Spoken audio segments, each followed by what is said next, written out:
Yang jelas adalah terjadi penurunan penjualan. Ini yang sangat dirasakan sekali. Itu hampir semua perusahaan begitu. Gitu.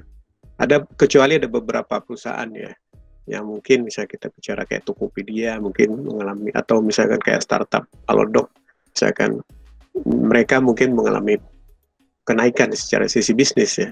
Tetapi secara umum hampir seluruh perusahaan mengalami penurunan skala usahanya, dan itu mengancam potensi revenue mereka.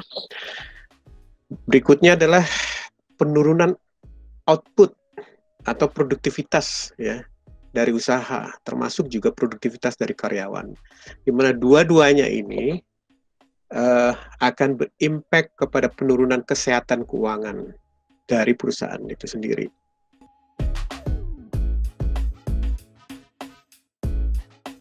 Pertama adalah perusahaan bisa membuat program khusus untuk existing business.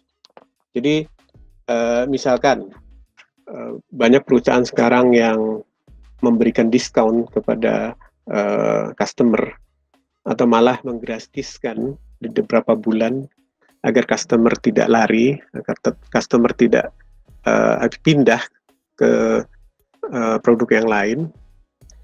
Nah, ini bisa dilakukan walaupun kemungkinan volume daripada sales itu tetap akan berkurang. Gitu. Jadi tapi paling tidak program khusus tersebut masih bisa untuk mempertahankan pendapatan pada tingkat tertentu, gitu. Program-program khusus itu. Nah, tapi ada juga bisnis existing yang memang sudah nggak bisa lagi dipertahankan, atau misalkan masih bisa dipertahankan, tetapi keniscayaan bahwa volume bisnisnya anjlok dalam tingkat yang signifikan. Nah, kalau ini terjadi, perusahaan bisa melakukan istilahnya itu diversifikasi bisnis. Jadi diversifikasi bisnis itu dia bisa mencari peluang-peluang bisnis tambahan dengan menggunakan resource yang ada. Jadi resource yang ada itu bisa dalam bentuk personalia ya, kemudian bisa dalam bentuk mesin ya, alat-alat produksi, tapi digunakan untuk misalkan menghasilkan produk yang lain ya. Nah, kita tahu misalkan beberapa perusahaan kosmetik sekarang misalkan melakukan diversifikasi bisnis temporer istilahnya, dengan cara misalkan ikut-ikutan untuk membuat hand sanitizer misalkan. Jadi diversifikasi bisnis ini bisa membantu gitu keuangan perusahaan. Tapi ada juga perusahaan yang bisnis existingnya sama sekali sudah nggak bisa diandalkan. Akhirnya harus ditutup. Terus bagaimana? Dia bisa melakukan istilahnya pivot business. Pivot business itu artinya dia merubah bidang usahanya sama sekali gitu. Jadi istilahnya misalkan yang tadinya dia adalah perusahaan kuliner misalkan, dia rubah bisnisnya ke bidang yang lain misalkan, atau model bisnisnya dirubah.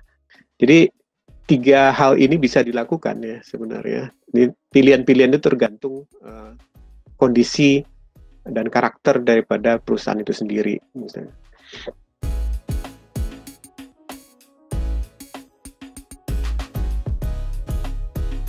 Pertama adalah menurut saya pengetatan anggaran pengeluaran perusahaan ya. Jadi penting bagi perusahaan untuk segera melakukan revisi anggaran gitu selama masa Covid ini. Dahulu waktu pas outbreak Covid ini di Indonesia di awal Maret gitu, mungkin orang masih merevisinya hanya buat sebulan gitu kan. Karena dengan pertimbangan April udah normal kembali. Tapi sekarang mungkin revisi itu nggak lagi hanya cukup sebulan. Bahkan mungkin udah nggak cukup 3 bulan. Ada yang sekarang merevisi anggarannya udah sampai 1 tahun ke depan. Bahkan sampai 2 tahun ke depan. Gitu. Jadi sudah mulai menyesuaikan dengan asumsi-asumsi baru ya yang terjadi di masa Covid ini. Jadi menurut saya pengetatan anggaran pengeluaran perusahaan adalah suatu keniscayaan gitu, bagi perusahaan untuk bisa survive dan melewati masa Covid ini dengan aman. Nah, ini adalah sesuatu hal yang juga masih bisa kita kontrol ya dalam kendali perusahaan sebenarnya. Nah, Antisipasi berikutnya adalah perusahaan bisa mencari pembiayaan atau talangan dari pihak eksternal, gitu.